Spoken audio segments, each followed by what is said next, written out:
بسم الله الرحمن الرحيم.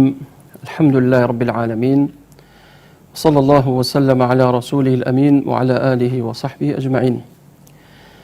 السلام عليكم ورحمة الله وبركاته.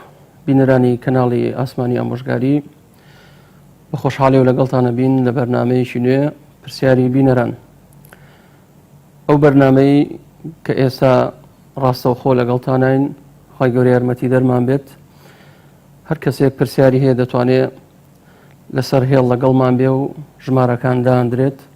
ئەو تەورەشی کە دانراوە ینی تەورەکەشمان بریتێ لە بابەتی نوێژ.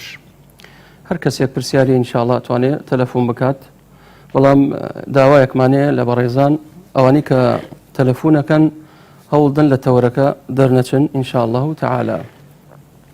بێگومان خۆشەویستان، نوێژ گەورەیە لە ئاینی پیرۆزی ئیسلام. نوێژ ڕوکنی دووەمی ئاینی پیرۆزی ئیسلامە. لە دوای شایەتمان پێغەمبەری خوا عەلەیهی سەڵات وەسەلام بۆمان باسی نوێژەکات. لە گەورەی نوێژ ئەوەندە گەورەیە یەکەم مەلەفە کە دەبرێتە لای خوای پەروەردگار لە ڕۆژی قیامەت. پێغەمبەری خوا عەلەیهی سەڵات وەسەلام لە فەرمودەیەکە دەفەرمێ: أول ما يحاسب عليه العبد من أعماله يوم القيامة صلاته. يكم كردوا كخواي پروردگار حق حساب ليبرسينو لقل عبد كاني بكاد لروجي قيامت بريتي لنيوجكت. بويا نيوج زور قوريا عمود الدين بيغمري خواه فرمي عليه الصلاة والسلام. نيوج كولاقاي بولايني دينا كمانا. هركسيك نيوجي نبي ئەوە دینەکەشی ڕوخاوە، داڕماوە، تێک چووە، خوا پەنامان بدات. لە گەورەی نوێژ لە دوای تەوحید و خواپەرستی دەبێ یەکەمین کاری ئێمە کە مناڵەکانمان لەسەر پەروەردەکەین بریتێ لە نوێژ. پێغەمبەری خوا صلى الله عليه وسلم لە فەرمودەیەکە دەفەرمێ: مروا أولادكم بالصلاة وهم أبناء 7. واتە مناڵەکانتان لە تەمەنی 7 ساڵی فێری نوێژیان کەن. کەواتە ئەی برای موسڵمان، باوکی بەڕێز، خوشکی بەڕێز، مناڵەکەت ئەمانەتە لە بندەستت. دەبێ پەروەردەیکەی، دەبێ فێریکەی، فێری تەوحید و خواپەرستیەکەی سەرەتا. دوای تەوحید و خواپەرستی، دوای شایەتمان، دوای ئەشهەدو ئەن لا ئیلاهە ئیلەڵڵاه و ئەشهەدو ئەنە محەممەدەن ڕەسوڵ الله فێری نوێژێکەی. بۆیە نوێژ زۆر گەورەیە. پێغەمبەری خوا صلی الله علیه و سلم لە فەرمودەیەکە دەفەرمێ: هەر کەسێک خوای پەروەردگار دەفەرمێ وەأمر ئەهلەکە بالصلاة واصطبر عليها. پەیوەندیەکمان لەگەڵایە. بەڵێ فەرموو.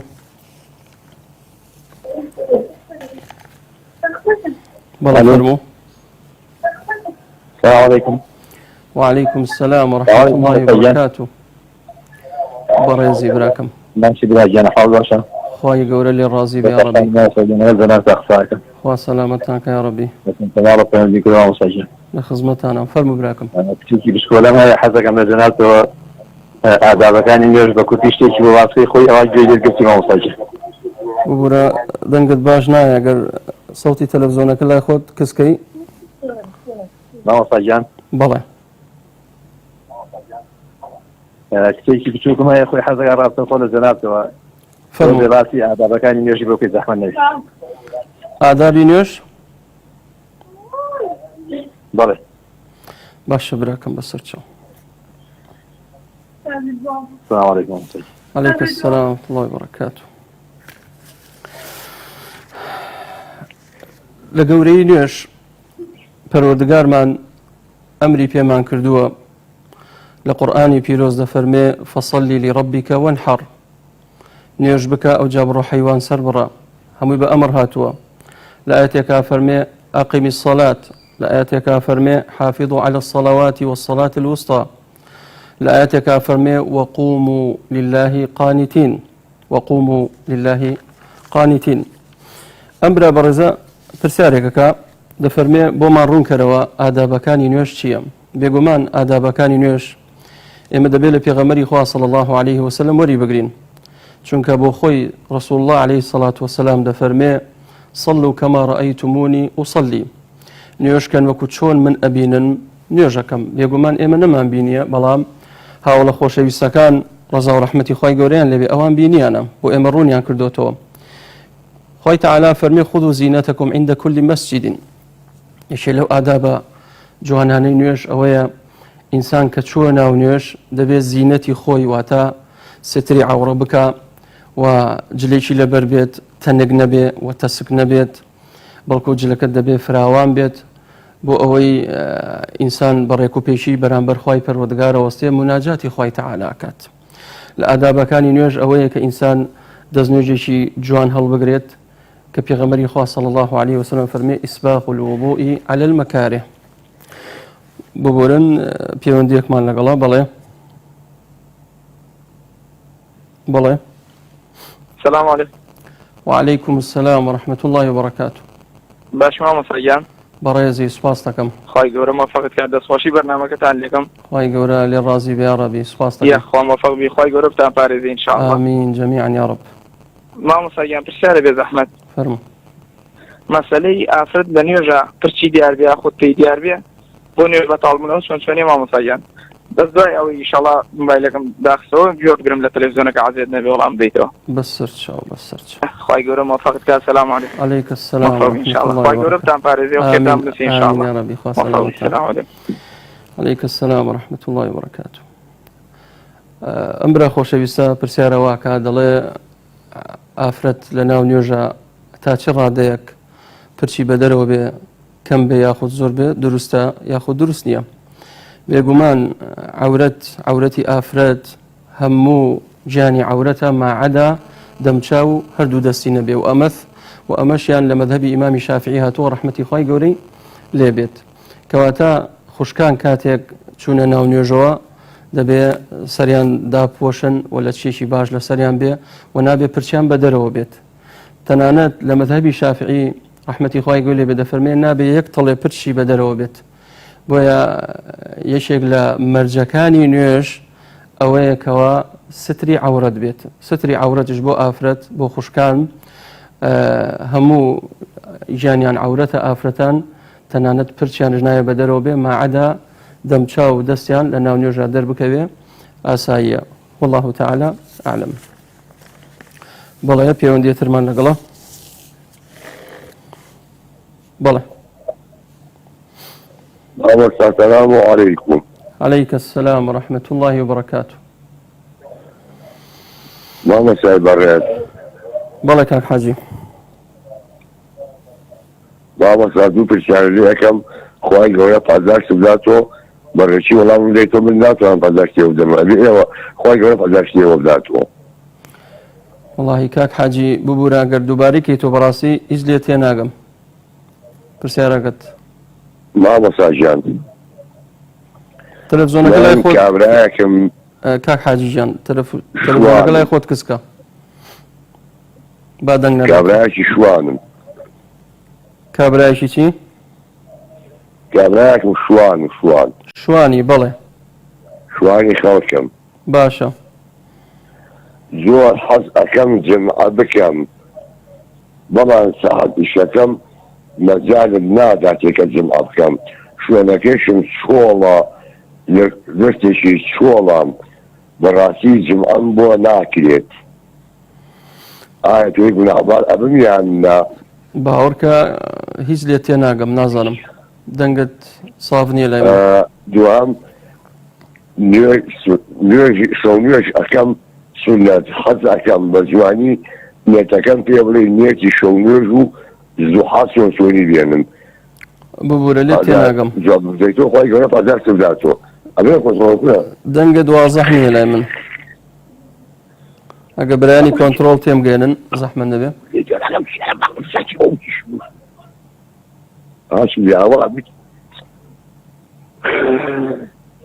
بەڵای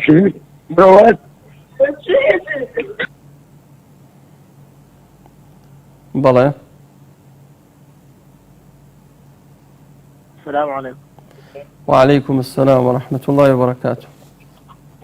باش ماما سەیان بەڕێزی برای جوانەکەم سەرچاوم سلام عليكم. كم دەتوێت لە مامۆستا فەرموو لە خزمەتە لەمە وڵایی براکەم بۆ نمونە من پێشەم ئەڕم بۆ سلێمانی دروست لە هەر لە خۆم دەشان خۆم بۆ من لە چەمچەماڵ نوێژی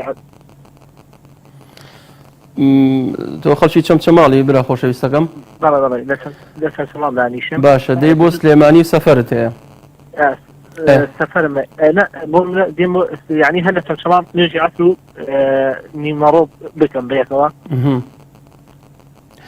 بەڵێ برا خۆشەویستەکەم خۆی کاتێک بۆ دروستە قەسڕکەیت کە شاری خۆت بەجێ بێڵیت چونکە قەسڕ لە شریعەتی پیرۆزی ئیسلام واجبە یعنی کە تۆ لە چەمچەماڵ دەرچووی چەمچەماڵت بەجێش بەرەو سلێمانیاتی ئەوەی تر حکمی سەفەرت بەسەرا تەطبیقە بێت ئەمما کە تۆ هێشتا لە شارەکەی خۆتی نابێ قەسڕ و جەمعکەیت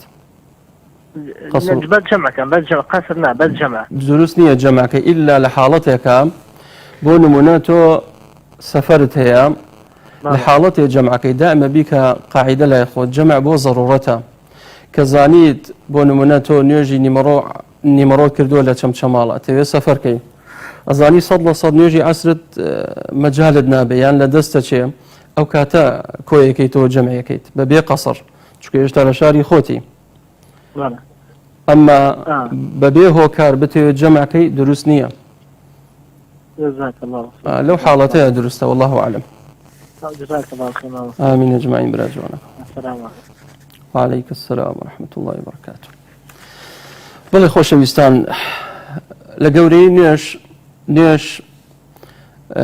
لە گەورەی نوێژ ئەوەیە کە پێناسەی ئینسانی مسلمان ئەکات هەر وەکو پێغەمبەری خوا فەرمی عليه الصلاة والسلام من صلى صلاتنا واستقبل قبلتنا فهو مسلم هەر کەسێ نوێژ کە ڕووبکاتە قیبلەوە مسلمانە کەواتە ئەوەی ڕووی نەکردە قیبلە و نوێژی نەکرد کەواتە مسلمان نییە بەڵێ پەیوەندیەکمان لەگەڵایە بەڵێ فەرموو السلام عليكم وعليكم السلام ورحمة الله وبركاته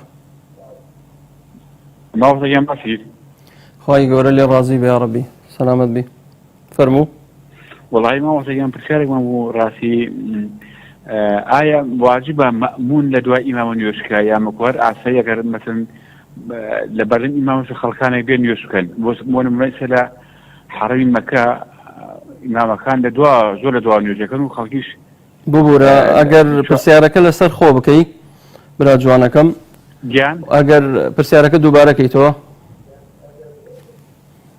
بژم واجبە يعني مأمون لدواء إمام يوشكا واجبە چی؟ خەڵکی لە دوای ئیمام نوێژکەن وەکو نوێژکردن یعنی واجبە خەڵکی لە دوای ئیمام نوێژکە قەزەوەی نوێژی جەماعەت واجبەیان نا؟ بەڵێ نوێژی جەماعەت بەڵێ بەسەر چاو ئێستا لە مەکەی حرەمی مەکە ئەبینین خەڵکانێک ئیمام لە شوێنی نوێژەکە و خەڵکانێکیشن لە چواردە کەعبە نوێژەکەن نەسەیەکە ئیمامیش دوور لەوان و قەزم ئەوەیە ئایا جایزە جایز نیە ئەوە چۆن ما بکەیت پرسیاری دووەمت دووبارەکەیتەوە خەڵکانێک چی؟ بۆ لە مەکەی پیرۆز ئیمام لە شوێن دوور نوێژەکە خەڵکی لە چواردە کەعبانی ئیمام لە پێشیان نییە لە دوایان نوێژەکە قەزم ئەوەیە مامۆستایان ببورە والله دەنگت واضح نییە ببورە ئێستا لە مەکە بەڵێ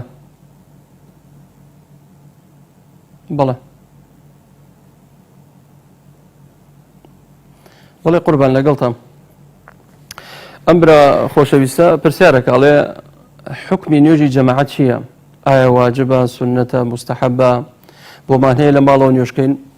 طبعا لاي جمهوري زانایان سنتشي مؤكدة بەڵام لە لای حەنابیلەکان و ئەمەش ڕاجحە کە نوێژی جەماعەت واجبە چونکە بەڵگەیە زۆر هاتووە لەسەر واجببوونی نوێژی جەماعەت هەر کەسێک بەبێ هۆکار بەبێ عوزر نوێژەکەی لە ماڵ بکە طبعا هەڵبەتەمە بەسمان پیاوانە ئافرەتان نوێژی جەماعەتیان لەسەر واجب نییە هەر پیاوێک لە ماڵ نوێژەکەی بکە بەبێ هۆکار ئەوە تاوانبارە بەڕاستی پێغەمبەری خوا صلی الله عليه وسلم ڕۆژێکیان پیاوێکی نابینە هات بۆ لای فەرمووی یا رسول الله من پیاوێکی نابینام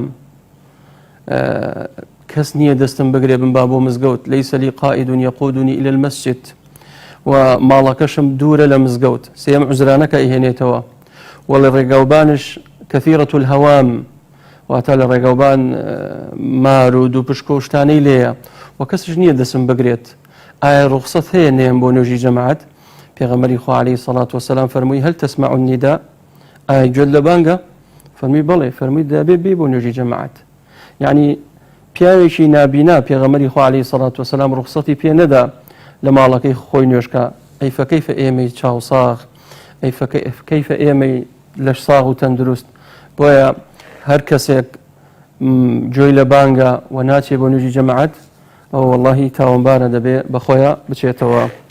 بەڵێ پەیوەندیەکمان لەگەڵە. سلام علیکم. وعليكم السلام ورحمة الله وبركاته. باش مامۆستا گیان بەڕێزی سواس دەکەم. مامۆستا گیان بەنسبەت چێشتەنگا و بەڵێ چەند ڕکعەتت پێی باشە مانای برنەگە لە فکریش بکەی پاش نێڕوانێ بیتن دەتانی بکەی قەرەبووی بکەیەوە دووبارێکی تۆ بگوڕە نوێژی چاشتەنگا چەند ڕکاتە ئەوە تێگەشتم نوێژ چێشتەنگا و ئەگەر لە فکر بکەی یاخود تا ساعت چەند قبولە یاخود هەتا پێش نێڕوان یاخود ئەگەر لە فکر بکەی هەتا پاش نێڕوان دەتانی قەرەبووی بکەیەوە. باشە براکەم. ئەوە یەک مامۆستا پرسیاری دووەم من ئیش تەکسی دەکەم تەکسی مەلا برن ئیش تەکسی دەکەم بانگ دەداتن 5 دقەی مایە یاخود و بانگ ئەسک یاخود و نێڕوانێ نەفەرێک دەستم لێ ڕادەگری دوو درم وەکو بری ئەگەر نەفەرەکە هەرگرم بڕۆم لەوانێ نێژەکەی لە دەست بدەم ئەبزا چ بکەم لەو کاتێکدا باشە ئینشاءڵڵا گوێبیستی وەڵامە بیت. مامۆستا پرسیاری سێمیش ئیسعادش دەکەم بەنسبەت نوێژی وتر ئەگەر من ئازم نییە مەسەڵەن نیم ساعت پێش نوێژ هەستمەوە نوێژەکەی بکەم ئەگەر نوێژەکەم خەوم لێکە برێن نەمتان هەستمەوە دەتانم پاش برێن ساعت حاف یان هاش نوێژ نما بیتن نوێژی وتریش بکەم یعنی لە دوای نوێژی وتر ئەتەوێت نوێژی تر بکەی. مزای مامۆستا نوێژی وتر پێش نوێژ سبێنێکە دەمێ هەستمەوە بەس پێم ناکرێ هەستمەوە بەس پێم نەکرات هەستمەوە خۆم لێکەتووی لە خەو دامامەوە دەتانم نوێژ وترەکەی بکەم ساعت حەبی مەسەن کەنجم بە خەبەراتم پاشەی نوێژی سبێنێ لەگەری بکەم باشە دەکرێ بەقەستی نامانای ئەگەر لە خەو دامام وەڵام تەدەمەوە ئینشاءڵڵا یەکە بە یەکە وەڵام سپاس دەکەم مامۆستا جان. خوا سەلامەتیکە یا ڕەبی. ئەم برا خۆشەویستە پرسیارەکە سەبارەت بە نوێژی چاشتەنگا دەفەرمێ نوێژی چاشتەنگا چەند ڕکاتە و کاتەکەی کەیە و واتا کێ ئەمێنێت. نوێژی چاشتەنگا سەڵاتە دوحا کاتەکەی لەوە دەست پێکات لە دوای ئەوەی کە خۆر هەڵدێت کە خۆر هەڵدات قەید و ڕمحین واتا دوای کە خۆر هەڵات بە چارەگە 20 دقەیەک کاتی نوێژی چاشتەنگایە دەتوانی نوێژ بکەی و هەتا کەی ئەمێنێ پێش ئەوەی خۆر بشکێتەوە لە ناوڕاست واتە پێش زەوال یعنی پێش بانگی نیمەڕۆ بە 20 دقەیەک بە چارەیەک لەو نێوانە ئەتوانی نوێژی چاشتەنگا بکەین. نوێژی چاشتەنگا خلافێ لە بینی زانایان ئایا چەند ڕکاتە عەدەدەکەی هەندێک لە زانایانە فەرموون 8 ڕکاتە هەندێکەڵێن لەوە زیاترە بۆیە قەولی ڕاجحەوەیە کە 8 ڕکاتە ئەتوانی دوو ڕکات بیکە ئینشاءڵڵا و باشترین کاتش پێغەمبەری خوا فەرمی عەلەیهی سەڵات وسەلام ئەو کاتەیە کە زەوی گەرمە بێت یعنی لە دەوری دەونی و 11 ئەو کاتە باشترین کاتە ئەتوانی نوێژی چاشتەنگا بکەی و فەضیلەتشی زۆرە و فەرمودەی زۆر هاتووە لەسەری. پرسیارێتر ئەم بەڕێزە دەفەرمێ من سایق تەکسیم جاری وهەیە 10 دقە چارەیە پێش بانگ نەفەرێک دەسم لێ ڕاگرێت دەمەوێت هەڵی بگرم بەڵام ئەزانم کە هەڵی بگرم بڕۆم بیگەێنمە ئەو شوێنە ڕەنگە نوێژی جەماعەتم لە دەستچێت ئایا چی بکەم باشە دەڵێن هەڵی بگرە ئیشەکەی خۆت بکە و کەسابەتەکەی خۆت بکە ئەو کەسەی کە لەگەڵ سەرەکەوێت لە ڕێگا بۆی باسکە کە بانگیدا لە هەر چۆ مزگەوتە بوو بڵێ فڵانە کەس بە ڕوخسەتی بەڕێزت من ئەمێ ئێستاکە بانگیدا و ئەمانێ نوێژکەین بە جەماعەت ئینشاءڵڵا ئەوش باوەڕ ناکەم لاری هەبێت ئیلا مەگەر کەسێک ئیشێ ضروری هەبوو بۆ نمونە نەخۆشیەکە بابەتێکی ضرورەتە و کاتە تۆش ئۆزرت هەیە و لەگەڵ دەرچۆ و ئینشاءڵڵا ئومێدەکەم تاوانبار نبيت معذور إن شاء الله. بالنسبة نوێژی وتر بەڵێ پەیوەندیەکمان لەگەڵە بەڵێ فەرموو. بەڵێ. وعليكم السلام ورحمة الله وبركاته. بەڕێزی برا جوانەکەم فەرموو.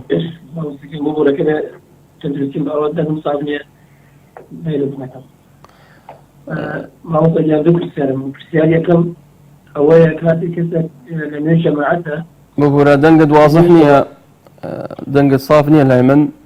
ئەگە بکرێ مۆبایلەکە بکەیت کتە داخلی و لەگەڵ ماقسەکەی.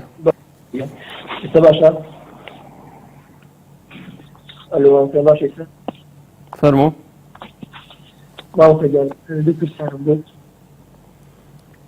بەڵێ. پرسیاری یەکەم ئەوە بەڵاوسەگیان کاتی نوێژی جەماعەت کە خەڵکانێک لە دواوە ئەمێنەوە یان کاتێ یان دوور کاتێک ئەمێنێتەوە ئیسکەت، ئایا مەسافەی نێوان نوێژ خوێن ئەو کەسی کە نوێژ تەواوەکە مەسافەکەی چەندێکە بەدە بەبەردەمی کەسێکە فکری نەبێت؟ باوەڕکە دەنگت تێکەڵێکە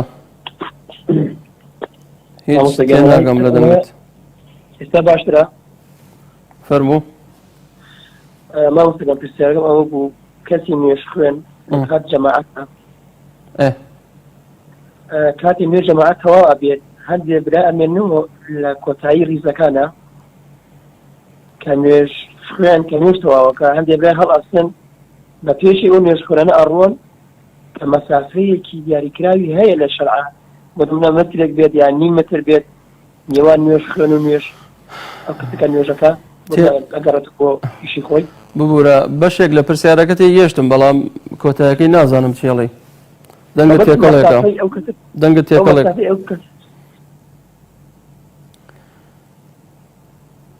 ئەگە دووبارەی کەیتەوە برا جوانەکەم.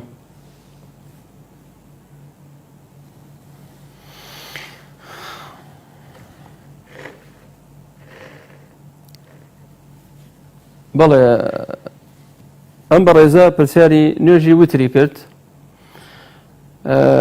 دەفەرمێ ئایا من لە سەرەتای شەو بۆم هەیە نوێژی وترکەم چکە ڕەنگە دوای ئەوەی کە بنوم دوای هەستمەوە یان هەڵنەسمەوە ڕەنگە نێمە خەبەرە تا نوێژی بەیانی. بەڵێ براکەم نوێژی وتر لە دوای نوێژی عیشا کاتەکەی دەست پێکا هەتاکو بانگی بەیانی. هەندێک لە زانانە فەرموون هەتاکو قامەت شەکرێ نوێژی وترە ڕەمێنێت لەسەر ڕای هەندێک لە مەزاهبەکان و لە هەندێک لە زانایان کەواتە بۆت هەیە. بەڵام لە سەرەتای شەو کردت کە دوای ئەوەی کە نیوە شەو هەستای نابێ وتر دووبارەکەیتەوە چکە پێغەمبەری خوا فەرمی عەلەیهی سەڵات وەسەلام لا ویترانی فی لەیلە دوو وتر لە شەوێکە نابێ بکرێت. بۆیە کە لە سەرەتای شەو کردت دوای ئەوەی کە خەوتی هەستایتەوە ئەتوانی بۆ خۆش شەو نوێژ بکەین ئینشاڵڵا دوو ڕکات هەتاکو بانگی بەیانی. والله ئەعلەم. بەڵێ پەیوەندیەکمان لەگەڵایە فەرموو.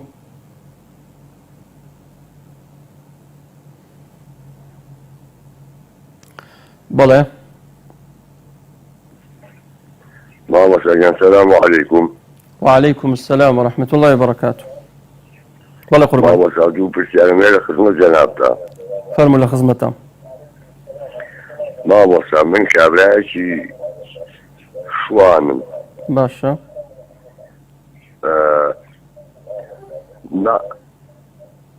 ناتوانم نوێژی جەماعەت بکەم لەبەر ئەوەی لە ئاوەدانیوە دوورم شوێنەکەم ئەو شوێنەکەمی لە نوێژی جەماعی لێ ناکرێ. یەکەم دووهەم ساحەب ئیشەکەم ئیزنم نادا سوێن بەخوا ئەگەر شوانەکەیژنەکەم منەڵەکەم احتیاجە من بۆ نانێک ئایا گوناحبار ئەبم یان گوناحبار نابم؟ کاک حاجی لەگەڵم بە ئینشاءڵڵا. تۆ شوانی لە دەیەکا ژێوە نییە؟ لە دەستێکی چۆڵ لە دەیانیم سوێن بەخوا. باشە ئەم دەیە مزگەوتی تێنەیە؟ مزگەوتی دەیە جەماعی لێ ناکرێ. بەڵێ؟ مزگەوتی تیا دێکە جەماعی لێ ناکرێت. باشە دەیەکانی دەورە پشتت مزگەوتی تیا نییە؟ دوورن لێمە لە ئاوەدانیان نیم. لێی نییە؟ لە ئاوەدانیانیم خۆم لە ئاوەدانیان. چەندێ لە شار دووری؟ وەڵای تەقریبەن بە سەیارە چەندێک؟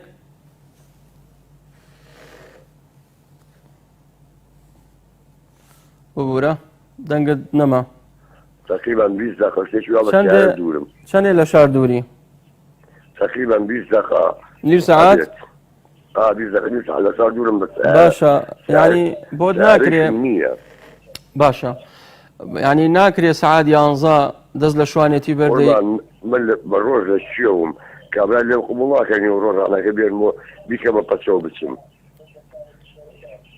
ببوورە دەنگە 12 نییە کابرا لێم قبول ناکە مەسەلەن نیوەڕۆ کاتی نیوەشڕانەکە بێنم بیکەمە پەچە و بڕۆم بۆ نیوەژەکە بۆ جمعەکەم باشە پرسیاری دووەم پرسیاری دووەم ڕەحمەتی خوا لێ بێ ئەمەوێ شەو نوێژ و نوێژی زوحە بکەم نێتەکەی ببوورە وەڵاهی نازانم هیچ تێناگەم لێت کاک حاجی داوای لێبوردن لێکم ئەگە بکرێ دیسان تەلەفۆن بکەیتەوە پرسیارەکە دەڵێ من شوانم لە دەشتەژێم لە دەیەک مزگەوتەکەمان بەڵێ پەیوەندیمان لەگەڵە بەڵێ فەرموو بەڵێ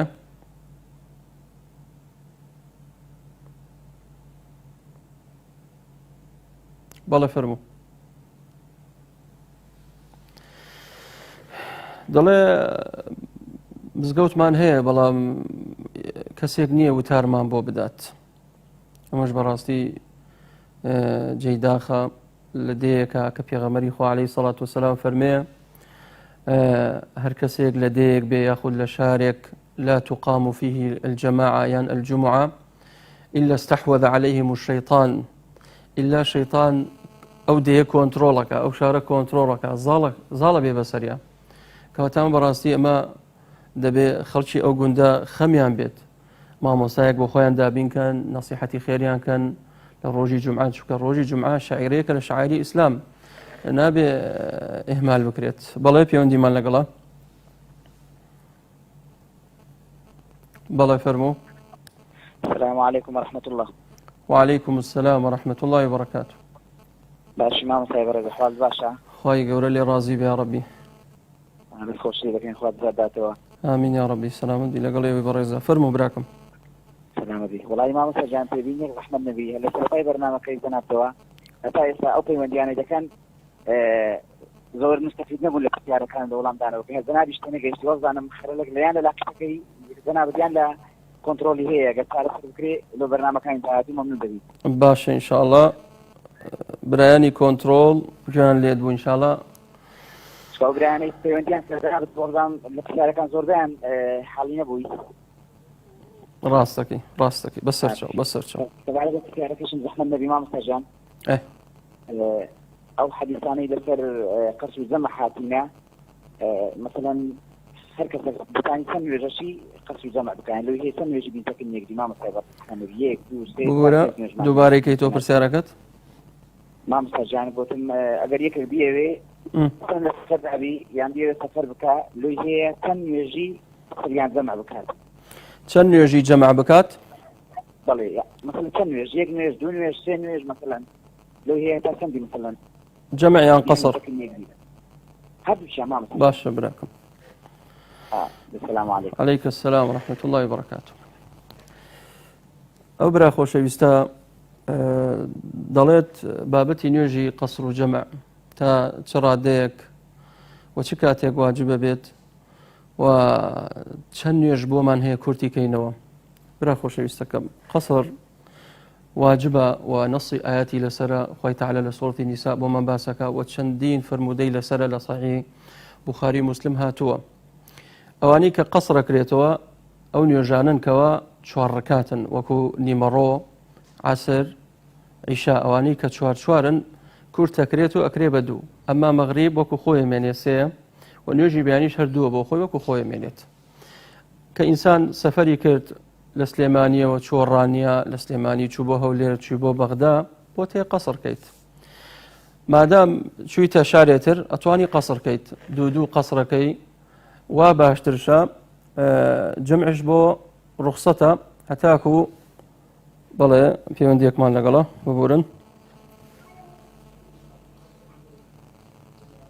بەڵێ. السلام عليكم. وعليكم السلام ورحمة الله وبركاته. باش ما سيان بريزي سواسكم. والله زحمتنا تشترك معنا فرموا. ما مصاب نسبة نرجع كإمام فاتحة أخوانية دعاء أو مثلا آيات أخوانية بس نرجع جماعتها. بقولها دوباريكي تو.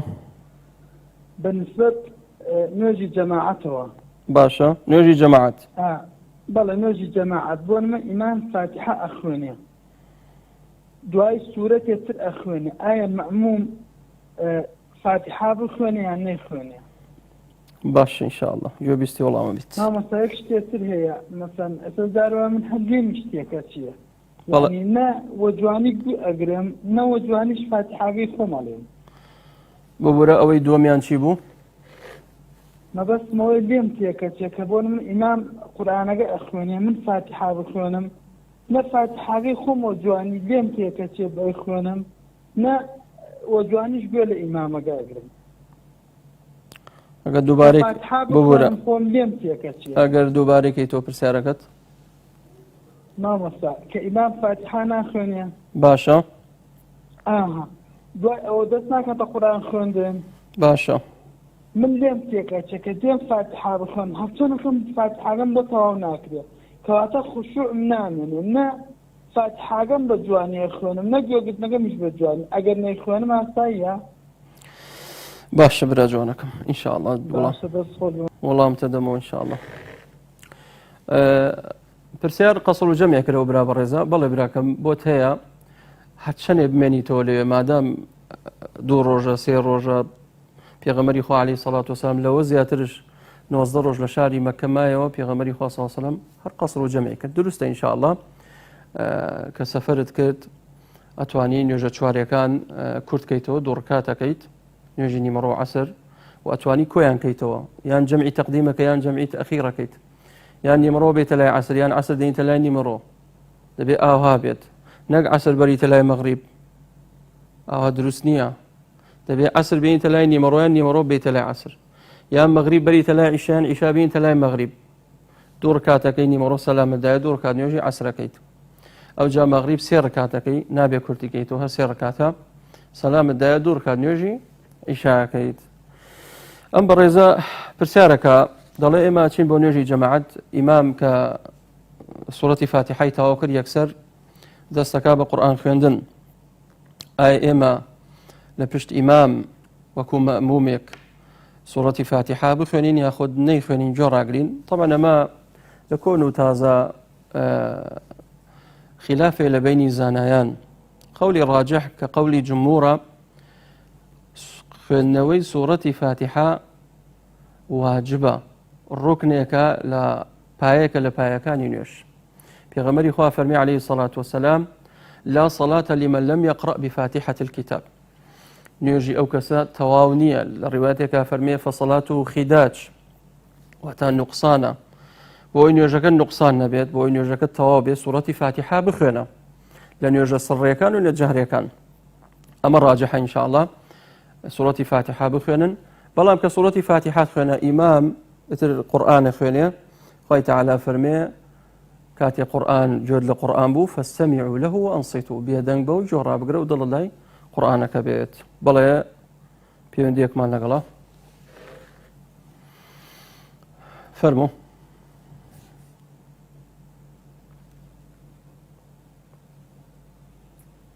السلام عليكم. وعليكم السلام ورحمة الله وبركاته. أوصل سؤالك ماني. فرمو بريس. ما أخذ بشارك ماني. فرمو.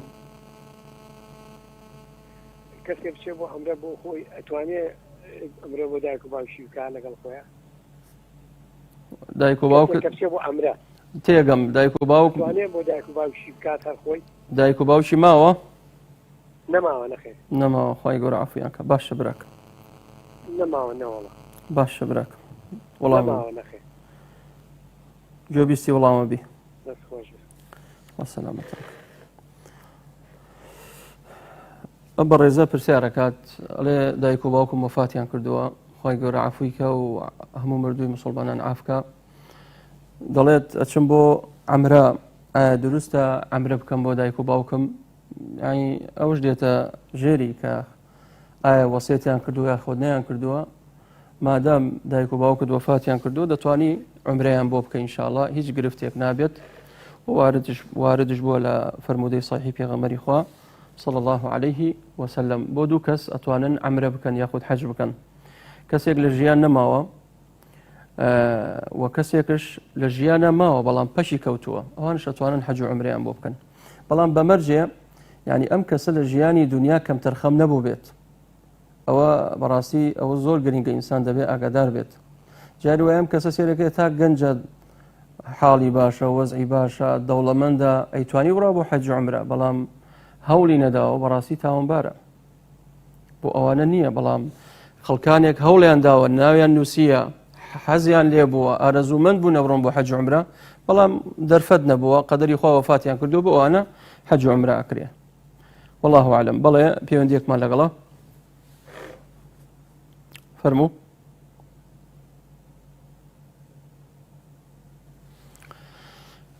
بەڵێ قوربان الو بەڵێ الو عليكم السلام ورحمة الله السلام عليكم عليكم السلام ورحمة الله عليكم السلام ورحمة الله السلام عليكم عليكم السلام ورحمة الله ملال يسون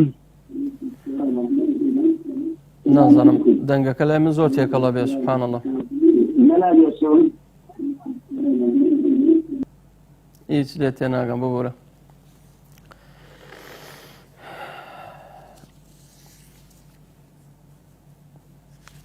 بەڵێ براکانم نوێش بێگومان ئەو عیبادەتەیە کە لە خۆی پەروەردگار نێزگمان نەکاتەوە خۆی تەعالا فەرمێ فەسجد وەقتەریب دەی نوێژ بکات سوژدە بەرە بۆ ئەوەی نزیک بیتەوە لە خۆی پەروەردگار چەندە نوێژ بکەیت ئەوەندە نزیکە بیتەوە لە خۆی پەروەردگار پێغەمبەری خوا فەرمی عەلەیهی سەڵات وسەلام الصەلات قوربان نوێژ نزیک دەکاتەوە لە خوا ئەو کەسانی کە نوێژ ناکەن بەڕاستی ئەوانە دوورن لە خوا پێغەمبەری خوا فەرمی عەلەیهی سەڵات وسەلام أقرب ما يكون العبد من ربه وهو ساجد لو حالتي كسجدة أبي بخواي پروردگار نيوجكي أو كاتر زور نزيشي لخواي پروردگار بويا في غمبري خوا صلى الله عليه وسلم فرمي لكاتي سجدة دعاء بكن بو أوي خواي پروردگار دعاء كانتان قبول بك إن شاء الله وشرف ريزي إنساني باوردار هروكو في غمبري خوا فرمي صلى الله عليه وسلم قيامه بالليل باسي نيوجكات كواتا ريزي إيما قدري إيما بەوەیە کە ئێمە هەستین نوێژ بکەین و سوژدە بەرین و عیبادەت و پەرستنی خۆی پەروەردگارکەین بەڵێ پەیوەندیەکمان لەگەڵە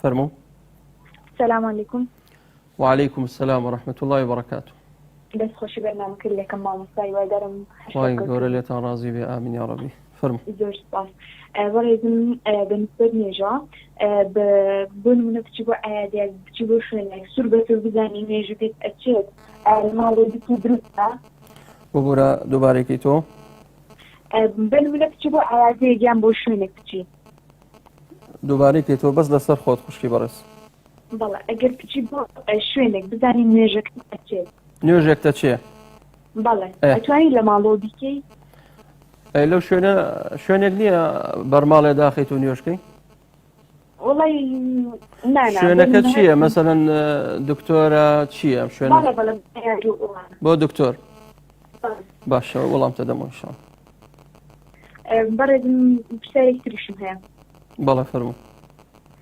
ئەگەر لە ناو نوێژە بۆ نمونە جارە تەحیات بیر ئەچێت یاخود ئەتوانی چۆن دووبارەی بکەیتەوە نوێژە لە دەست چوە تۆ دووبارەی کەیتەوە نازانم بۆ نمونە تەحیات بیر ئەچێت یاخود شتێک چۆن قەرەوی بکەیتەوە ببوورە تێناگەم ئەگەر تەحیات بیرکرد لە نوێژە تەحیاتی ئەخیر یان تەحیاتی ناوڕاستە نانە تەحیاتی ناوڕاست تەحیاتی ناوڕاست باش بەڵێ گوێ بیستی وەڵامە بی ئینشاڵڵا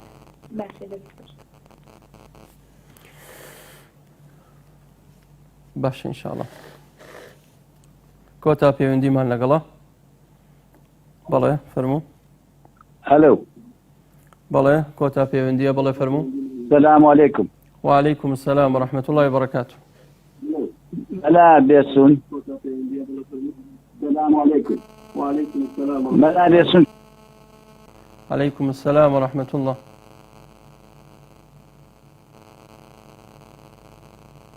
ببورا دنيا شيء لسر هيلا باش إن شاء الله.